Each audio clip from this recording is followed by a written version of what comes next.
Ada kisah yang lain Bapak Ibu sekalian, seorang budak, dinukil juga, dia sangat soleh. Karena solehnya, waktu lagi diperjualkan, belikan di pasar, maka ada seseorang orang soleh juga kaya beli dia. Lihat ini orang kelihatannya soleh. Ucapan-ucapannya selalu mengucapkan nama Allah. Diajak ke rumahnya orang soleh ini, orang kaya ini, lalu dikatakan, pilihlah tempat yang kau mau. Ada banyak budak-budaknya yang bekerja, pilih yang kamu mau. Dia tunjuk tempat yang paling pojok dan sudah agak rusak. Dia bilang ini saja. Kata tuannya, kenapa kau pilih tempat ini? Dia bilang karena tempat ini akan menjadi indah kalau digunakan berhubungan dengan sang raja, Allah subhanahu wa ta'ala. Kata tuannya, baiklah terserah, diperbaiki sama dia, kemudian dia mulai ibadah. Tuannya satu malam merasa gelisah dia tidak bisa bergerak, ya, tidur maksudnya. Maka dia bilang, saya keluar, saya kontrol rumah, saya lewat di rumahnya atau di ruangannya budak gitu. Saya lihat atap rumahnya seperti terbuka dan ada cahaya yang masuk ke dalam. Malam hari, zaman dulu tidak ada penerangan lampu kayak kita. Maka dia bilang, saya intip di celah-celah dinding ruangan tersebut, saya temukan orang itu sedang sujud kepada Allah dan cahaya sedang turun di atas kepalanya. Maka saya dengarkan doanya dari malam sampai pagi. Dan selalu dia ucapkan setiap dia minta hajat, lalu dia mengatakan, ya Allah, penutupan doanya, sesungguhnya kalau bukan karena haknya tuanku sekarang ini, yang aku harus berikan, maka aku akan habiskan seluruh umurku ibadah kepadamu. Maka ini orang sampai menjelang subuh baru dia tinggalkan. Setelah didengarkan doa-doa yang indah dari budak ini, kemudian dia pulang ke rumah, ke kamar tidurnya. Istrinya tanya, kemana saja? Dia bilang ceritanya seperti ini. Istrinya awalnya tidak percaya. Dia bilang, baik, besok malam kita sama-sama ke sana. Besok malam diajak istrinya, dilihat terjadi hal yang sama. Cahaya yang terang, orangnya lagi sujud, dia ucapkan kalimat-kalimat doa yang mulia sama. Akhirnya mereka sepakat suami istri, kita bebasin aja budak ini. Ketuk pintunya menjelang subuh, kami sudah dengarkan doamu semalam, kami bebaskan kamu. Maka dia tiba-tiba mengangkat kepalanya ke langit, mengatakan, ya Allah, kalau seandainya setelah ibadahku yang aku kerjakan kepadamu ini mengganggu hubunganku denganmu, matikanlah aku. Tiba-tiba meninggal orang itu. Tiba-tiba meninggal. Tapi di sini saksi bahasan adalah bagaimana kedekatan seorang budak pun posisinya, dia seseorang yang sangat miskin, susah diperjualbelikan, tapi kedekatannya dengan Allah tidak mengganggu pekerjaannya, dan itu tidak penting bagi Allah subhanahu wa ta'ala. Seseorang harus tahu masalah ini. Kisah yang lain disebutkan, ada seseorang miskin, punya anak sekian, beberapa orang. Ini kisah-kisah salafus saleh dulu.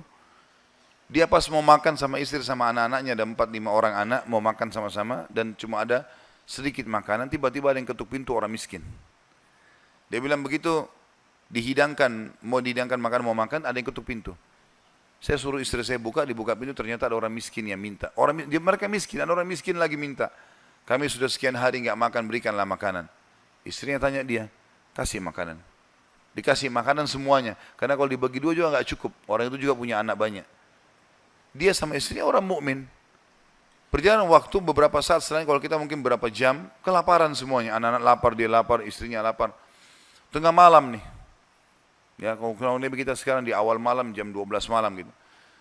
Istrinya bilang, bagaimana? Anak-anak menangis semua kelaparan. Kita juga kelaparan semua. Dia bilang, baiklah, saya akan keluar, saya akan cari rezeki Allah. Nanti Allah akan kasih nanti.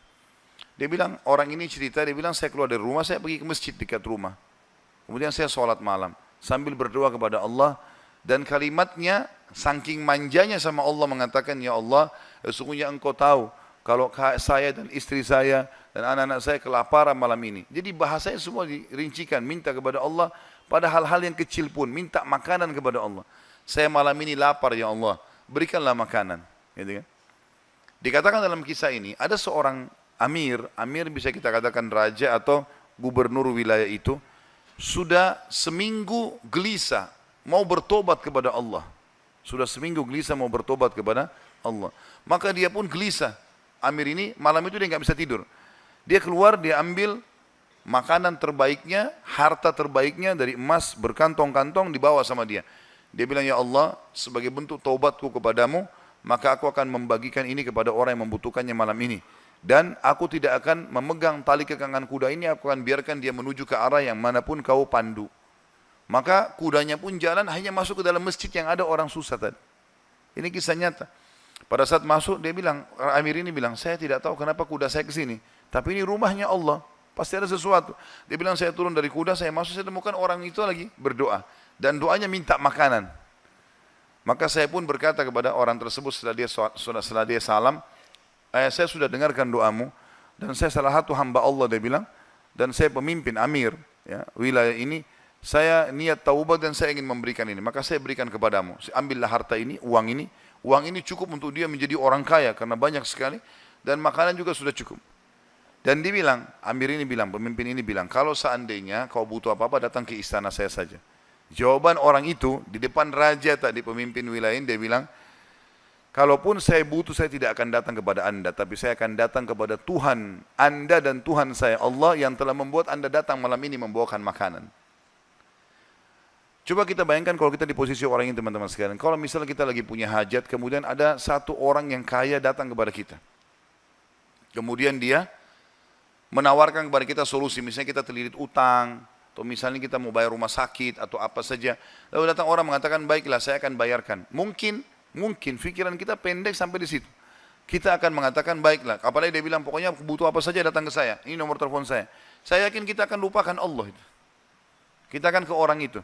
Ambil pelajaran dari orang soleh ini.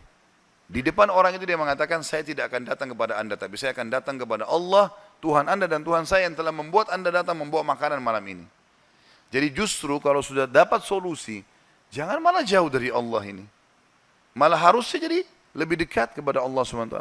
Allah mudahkan seorang dokter, resepnya bisa membuat kita sembuh, bukan karena resep dan dokter itu, tapi karena Allah SWT yang ingin itu.